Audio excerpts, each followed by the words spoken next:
Hello! Nous voici à la partie 2 de la vidéo de tantôt.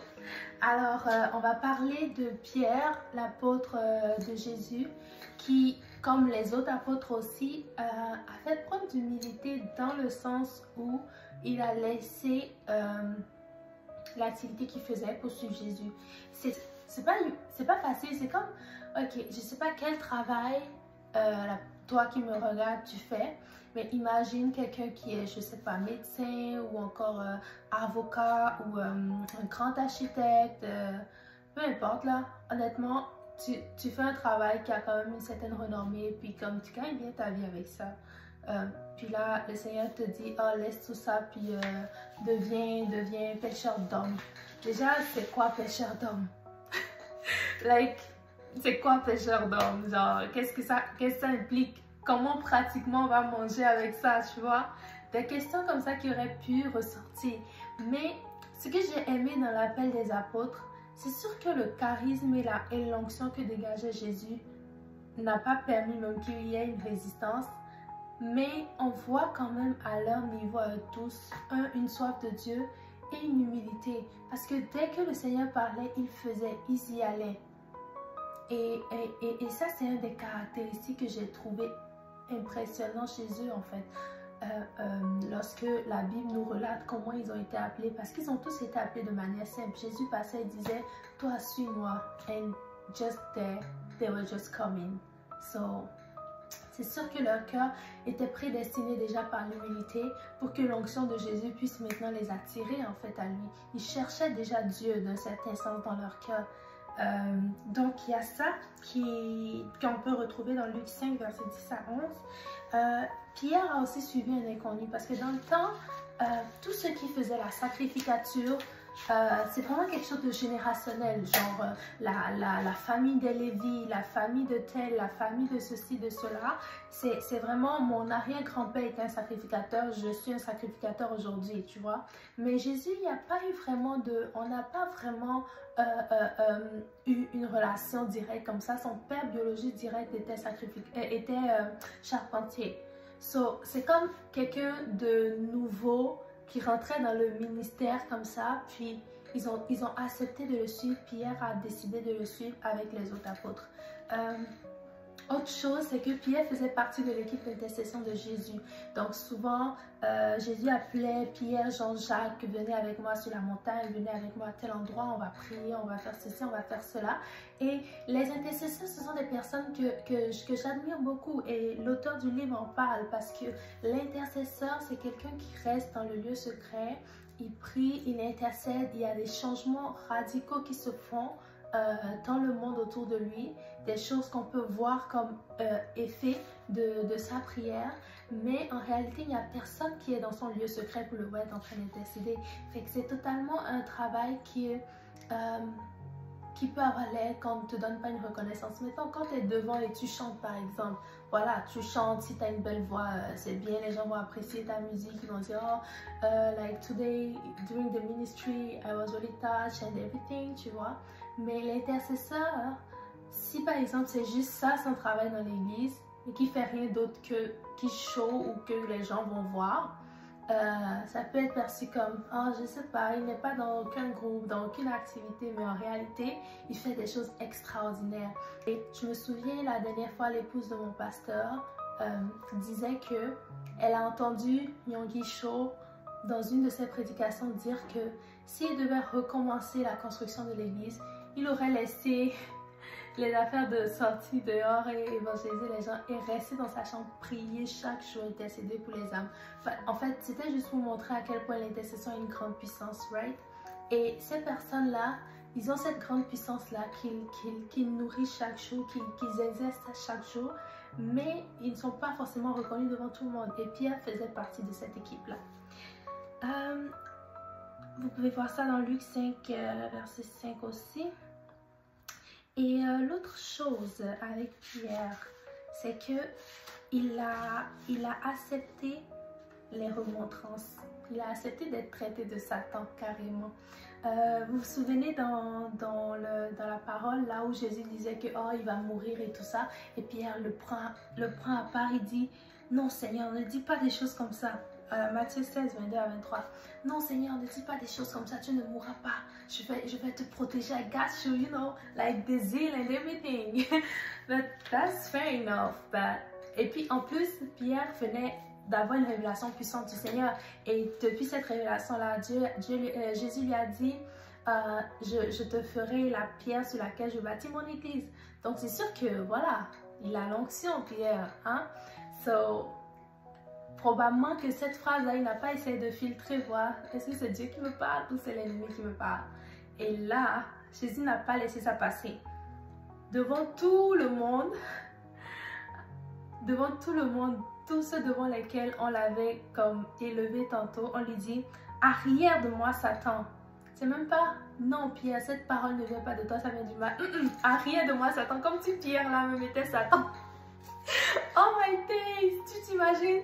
So like, c'était quand même une parole assez forte.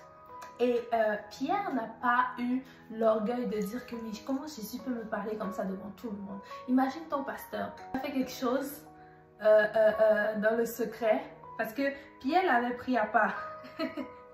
Pierre l'avait pris à part pour lui dire ça. Donc c'est comme tu as pris à part, tu as fait quelque chose dans le secret que ton pasteur sait. Puis là dimanche il vient à l'église, il dit non, ne faites pas comme telle soeur ou tel frère qui a fait ceci, cela devant tout le monde.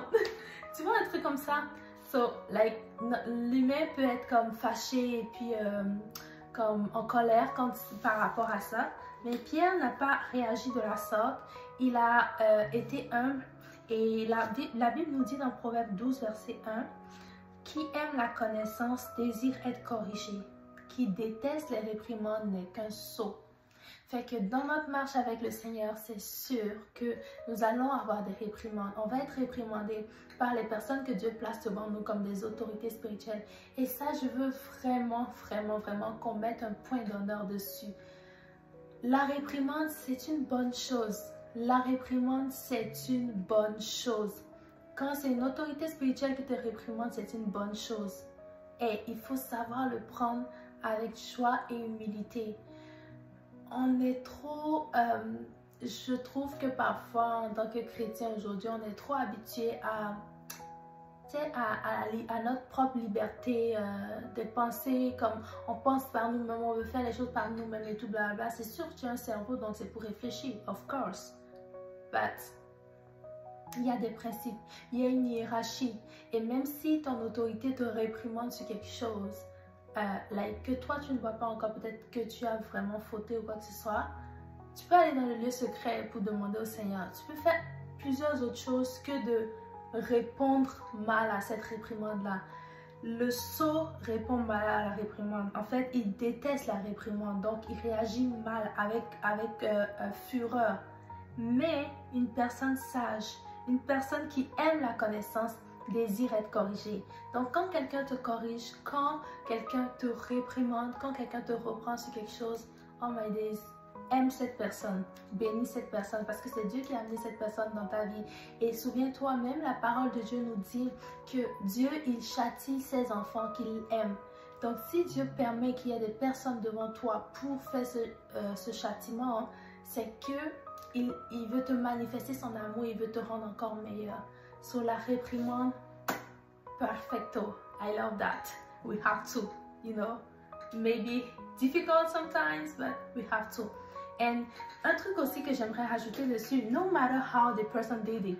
Like, si ton responsable ou ton autorité spirituelle t'a réprimandé d'une mauvaise manière, c'est pas à toi de le reprendre dessus. Laisse le Seigneur qui l'a établi au-dessus de toi lui parler par rapport à ça. Toi, reçois la réprimande, reçois ce qu'il y a dedans. S'il y a quelque chose qui t'a versé le cœur, prie que le Seigneur te pardonne d'avoir été offensé. Prie pour la personne and just move on because you have to take the good aspect of what he's saying. Tu vois? So yeah, j'aime vraiment la réprimande. C'est vraiment une bonne chose. Moi, la réprimande m'a aidé plusieurs fois à me remettre sur le droit chemin. J'ai peut-être boudé un petit peu, hein, juste un petit peu. Mais je la recevais. Puis quand je l'appliquais, quand je réussissais à l'appliquer, finalement, je voyais que waouh, En fait, c'était une bénédiction. Merci Seigneur. Donc, on va tous dire merci Seigneur pour les réprimandes. Que ce soit le Saint-Esprit qui te réprimande, le Seigneur lui-même dans le secret, ou encore une autorité spirituelle, un responsable spirituel, un frère ou une sœur qui a la capacité de le faire, te réprimande, take it. Il faut qu'on ait le discernement. On doit discerner qui est-ce qui parle. Est-ce que c'est le Seigneur? Est-ce que c'est une influence négative ou quoi que ce soit? Mais le premier, en fait, la Bible nous dit que toute parole peut être sondée, toute parole peut être pesée. Pesée sur la base de quoi? Sur la base de la parole de Dieu. Ok? So, yeah, j'ai beaucoup parlé sur le point de la réprimande. J'aime vraiment beaucoup la réprimande. J'ai appris à aimer la réprimande. On voit que Pierre aussi, il est retourné voir les disciples après avoir renié Jésus. Il est retourné voir les disciples. Il n'a pas eu honte de dire « Oh, mais je vais me cacher ou je vais quitter le milieu dans lequel j'étais parce que les critiques seront énormes. » Après, ils vont dire que « Ah, lui là, on me bâtit l'église sur lui déjà. » Alors que lui-même, en fait, il vient de renier Jésus. Je pense qu'il n'est pas un exemple à suivre, tu vois. Mais il n'a pas eu peur. Il est retourné. Il a eu l'humilité. En fait, il faut une grande humilité pour retourner là où tu as fauté. Hein? Guys, I don't know if you get what I mean, but il faut une grande humilité. Et pour donner un exemple personnel, moi dans ma vie, j'avais tendance à, quand je fais une faute, j'essaie de quitter l'endroit et d'aller à un autre endroit pour ne pas refaire la même faute. Mais ce que j'ai remarqué, à chaque fois, quand j'allais à un autre endroit, je reprenais la même erreur. Et le Seigneur m'a dit à un moment donné, il faut que tu arrêtes ça. Quand tu fais une erreur quelque part, répare ton erreur avant de changer de place. Parce que si tu ne répares pas ton erreur, la même influence négative qui t'a poussé à faire cette erreur-là, tu ne l'as pas combattue, tu ne l'as pas dominée. Donc quand tu iras ailleurs, tu vas reprendre cette même faute. Donc, make sure everywhere you step in, before going from this place, make sure everything is clean up. And if you did something bad, like, aie l'humilité, l'erreur est humaine. Ok? Ne pas reconnaître son erreur, c'est diabolique parce que c'est le diable qui est orgueilleux. Right? So, yeah, that's it. So, ça a été un petit peu long là. J'ai vraiment aimé les 2 derniers points.